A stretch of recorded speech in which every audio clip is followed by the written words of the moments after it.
তেহরানের আকাশে রাত গভীর হতে শুরু করেছে। শহরের রাস্তাগুলোয় কোলাহল কমলেও সামরিক সদর দপ্তরের ভেতরে ব্যস্ততা তখন তুঙ্গে।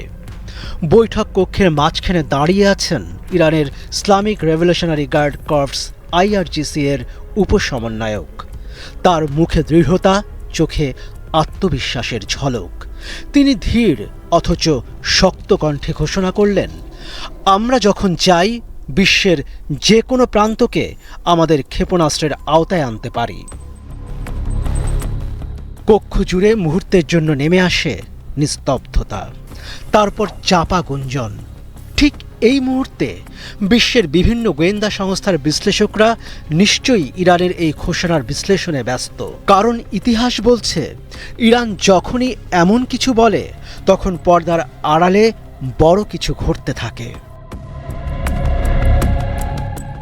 ইরান একসময় নিজেদের প্রতিরক্ষার জন্য ক্ষেপণাস্ত্র কর্মসূচি শুরু করেছিল, কিন্তু এখন তারা আক্রমণাত্মক অবস্থানে চলে গেছে। শাহেদ 136, খোরামশাহ 4, হাজ কাশেম এসব ব্যালিস্টিক মিসাইল কয়েক হাজার কিলোমিটার দূরের লক্ষ্যবস্তুতে নিখুঁতভাবে আঘাত হানতে পারে।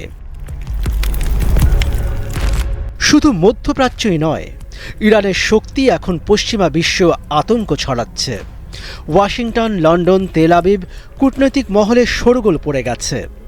মার্কিন সামরিক ঘাঁটিগুলোতে সতর্কতা বাড়ানো হয়েছে, কারণ এই ঘোষণার অর্থ একটাই, ইরান যুদ্ধের জন্য প্রস্তুত। বিশ্লেষকরা বলছেন, ইরানের এই হুঁশিয়ারি শুধু কথার কথা নয়, বরং এটি এক গুরুত্বপূর্ণ বার্তা।